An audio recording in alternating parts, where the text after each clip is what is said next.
সর্বভারতীয় সঙ্গীত ও সংস্কৃতি পরিষদের ৪৮তম ট্যালেন্ট সার্চ এবং মেরিট টেস্ট কম্পিটিশন আমাদের চলছে। আজকে তার শেষ দিন। শুরু হয়েছে ৮ তারিখ, ৮ই জানুয়ারি, ৮, ৯, ১০, আজকে ১১ই জানুয়ারি। আজকে শেষ দিন, অনেকটা ওই দুর্গাপুজোর আজকে দশমীর মতো। আপনারা সকলেই হয়তো জানেন যে ভারতবর্ষের মধ্যে এটা অন্যতম একটি পুরনো কালচারাল কম্পিটিশন, যেটা আনইন্টারাপ্টেডলি প্রায় ৪৮-৪৯ বছর ধরে চলছে।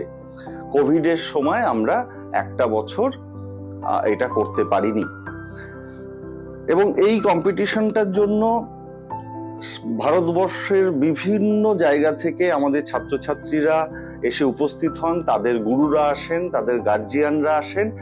বিশেষ করে আমি গার্জিয়ানদেরকে ধন্যবাদ দেব যে তাদের উৎসাহেই এই ছোট ছোট ছেলেমেয়েরা তারা বিভিন্ন প্রান্ত থেকে আমাদের এখানটায় আসেন প্রতিযোগিতাতে কম্পিট করবার জন্য। যদিও টোটাল কম্পিটিশনটার ৩টে ভাগ আছে। একটা ট্যালেন্ট সার্চ, যেটা ১৫ বছর বয়স পর্যন্ত যে কোনো ছেলে মেয়ে দিতে পারে।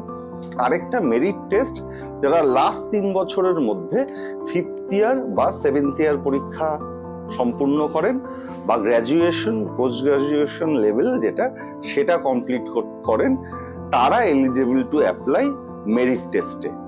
এবং যারা 7th ইয়ার বা মাস্টার ডিগ্রি কমপ্লিট করে ফেলেছেন, তাদের জন্য রত্নমণি টাইটেল অ্যাওয়ার্ড, অর্থাৎ যে রত্নমণি পাশ করছেন সে তার নামের আগে রত্নমণি এই টাইটেলটা ইউজ করতে পারে।